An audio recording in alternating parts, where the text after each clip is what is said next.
am Gabby and Happy New Year to everybody. 2017 is far behind us and today I am here to do my top songs of 2017. Oh my gosh, it seems like it's just been such a short year but yet a long one at the same time. I don't know about you guys, but I'm kind of happy 2017 is going to be behind us. This year I'm doing my list a little bit differently. Last year Danielle and I did our list together and we did a male and female version, but this time I am limiting myself to just 12 songs. So one song for each month basically. So let's see who made the cut. Coming in at number 12, it was such a rough year for this group between the breakups and the disbandment, but that wasn't enough to keep this group from doing their goodbye song for the fans.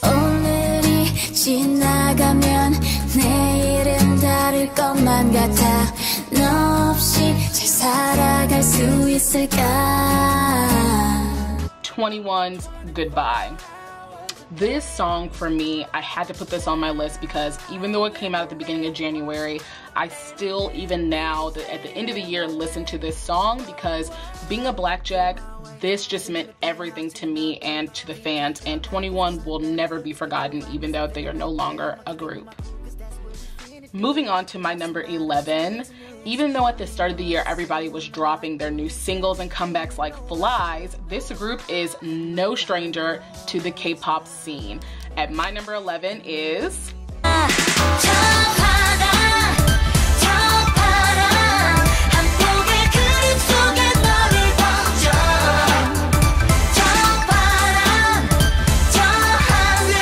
S.E.S Paradise.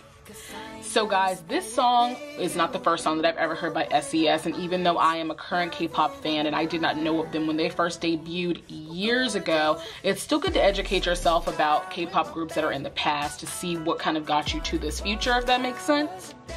I know that, you know, older groups kind of have a stigma of trying to prove themselves again because that's why they're coming back and kind of competing with younger groups, but this song to me had no competition this year. This was a must to put on my list. Next up is a duo who to me felt like seasoned veterans from Produce 101 Season 1. Coming in at number 10 is...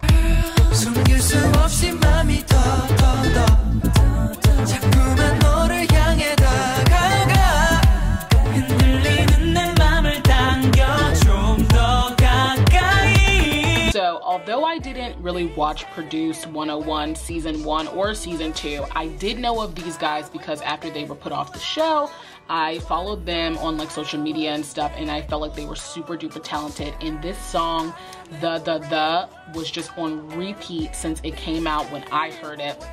I remember seeing the teaser for it, and I remember watching Karen do a reaction to this song, and I was just like, wow, the vibes in this are so chill, it's so suave, everything about them just seemed like they had already debuted, and that's what drew me to loving this song.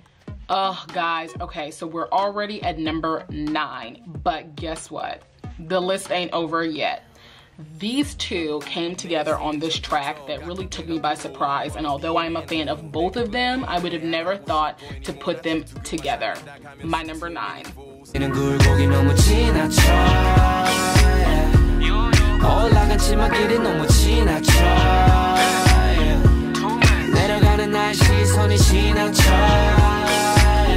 LOCO featuring Dean's Too Much. When I tell you guys that I really didn't think that this song was going to be so impactful on my like vibe of 2017, I'll never forget when Danielle and I did a reaction to this video. I straight loved this song. Like Dean's voice just singing, he sounds so angelic and just so amazing. Continued with like LOCO's rap and the aesthetic of the video, which was very... It was quite strange, I'm not gonna lie. The video to me was a little strange, but the song and his album Bleached, which was LOCO's album this year, was a favorite of mine and will forever be. Okay, come on down one more number. We're not done just yet. She is the phenomenal, my favorite, the most gangster, sexy, prettiest rapper in the game as far as I'm concerned. My favorite contestant from Unpretty Rap Star at number 8 is... Yeah, I feel like Gucci, baby. I feel like Gucci. I feel like Gucci, baby. Bad motherfucker, yeah, I feel like Gucci. Jessi Gucci. If you have not heard this song or listened to her album, I don't know where you have been this entire duration of 2017, but she came with a vengeance and left with our heads, okay? Did you hear me? Left with our heads. Gucci was just such a club vibe. Like, I don't care where you are or around the world, like, if you feeling yourself, you're feeling like Gucci, and Jessi really made it very clear that I think we were all feeling like Gucci. So I think we all know by now that I consider myself a YG family member, but SM Entertainment every year seems to be drawing me in closer and closer, and I'm just like, I don't know what side to pick. But this group, with their flower girl concept and their weird aesthetic, I should say, with their flower man running around, took me by surprise. Coming in at number 7 is...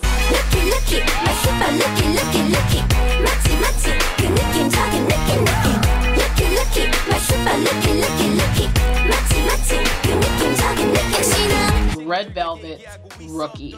So Red Velvet, I think this year, I really want to say, is probably my favorite group of the year. And although they are not my favorite song of the year, this group is my favorite group of the year because they put out 2 albums this year. Two albums that every single song was a bop. And if you haven't heard Perfect Velvet, you really need to listen to it, because I have never listened to a K-pop album where every single song consecutively on the album was amazing. Coming in at number 6 is my favorite crush. He is so underrated in America, but with his mullet, circle glasses, and indie vibes, it's... Just wanna be me. Say louder, 'cause we gon' run the street.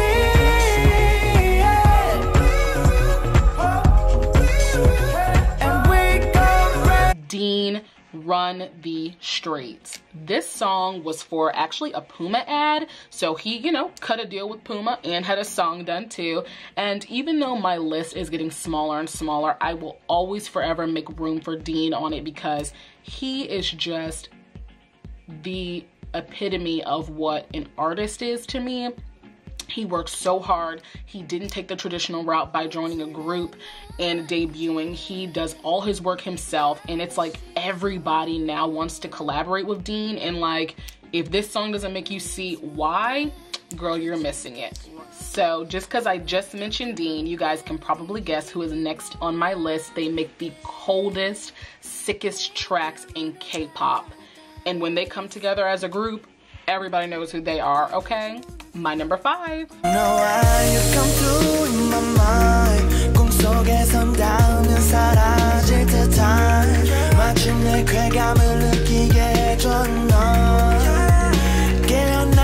This song and group, to me, is probably one of the best collaborations like done in a very, very long time. And it probably sounds crazy, but like last year we only saw like a portion of Fancy Child. We saw Zico, Crush, and Dean with Bermuda Triangle. And if you have not heard that song, or if it was not on your favorites from last year, then you definitely missed out.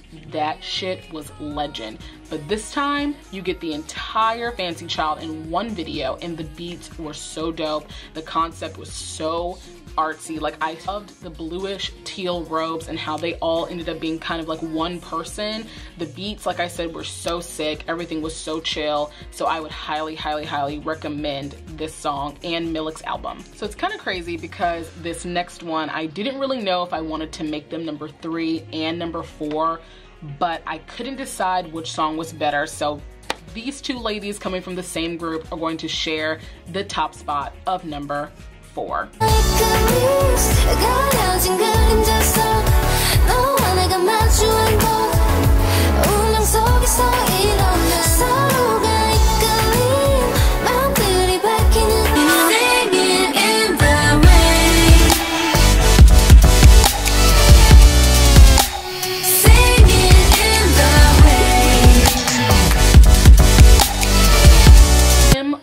Eclipse, and Jinsoul's Singing in the Rain was continuously on replay this entire summer. Like, I will never forget heading to KCON, New York, and I was listening to both the songs on the train on the way there, because it's like I didn't expect that much from this group. I was excited for them. I kept hearing a lot of whisperings, a lot of buzzing about them, but with girl groups, you just never really know, or any group for that matter, you never really know who's gonna be like the standout person or who's going to kind of end up leaving the group and be a soloist. But these two, in my opinion, are the most talented from the group and had the best songs. Alright people, my list is finally coming to a close. At number 3 are the rock and roll boys from JYP Entertainment.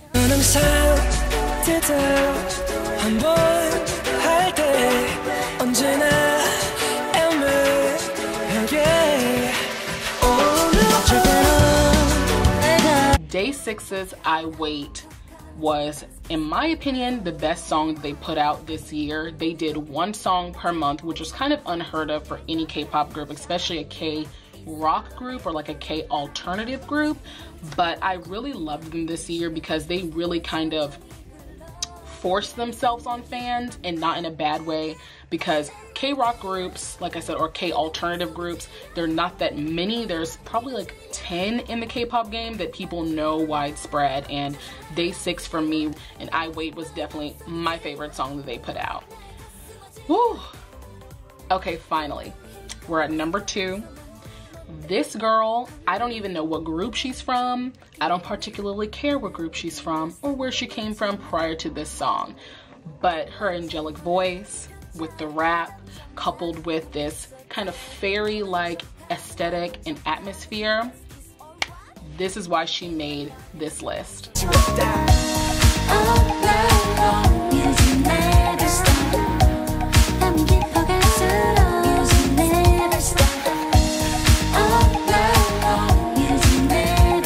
Hyuna's Cricket song, really honestly, I took a risk by listening to this because I generally don't click on artists that I don't know, and that sounds kind of bad because you always want to branch out in K-pop, and this year was the year that I felt like I did that the most. I really got into a lot of smaller labels. Someone told me that she was from 9 Muses, but I have not one clue, but her voice was just so angelic.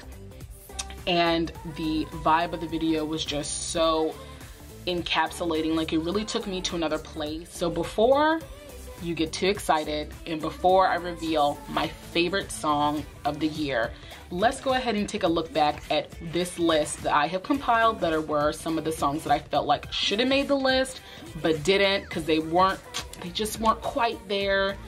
My list, let me rephrase this one more time. My list. Let's take a look.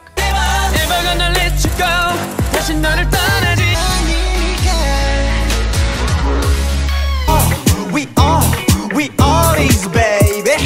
You can't handle fleshy child. I wanna go die. Just like I'm the biggest hit on the stage. I'm the biggest hit. I'm the with your everything. Yes, no, maybe. 도대체는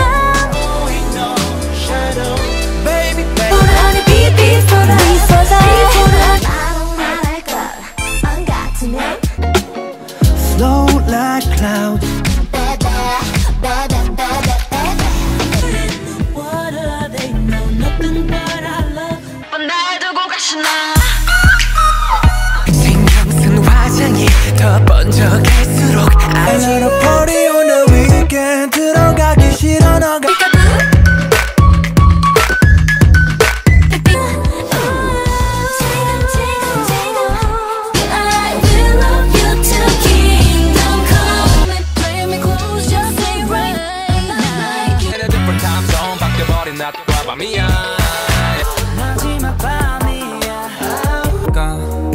예전처럼 날 다 change up, you change up. Say you wanna take it slow when you cheese and wine and take that dress off, you so fine. You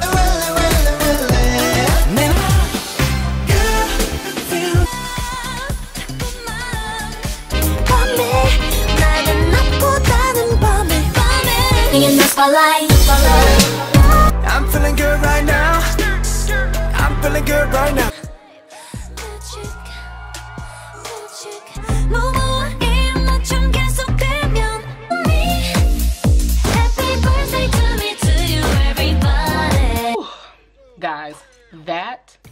was a lot. And I feel like there's so many more people that should have been on this list, but I just couldn't bring myself to fit every single song that I heard in 2017 on there.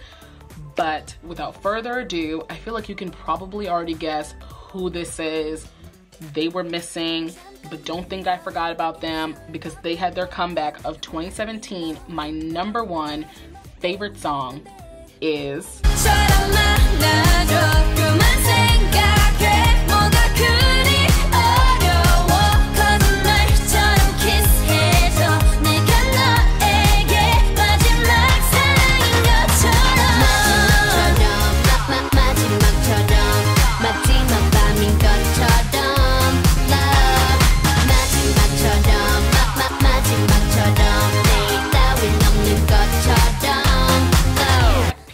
As If It's Your Last. Now, hold on.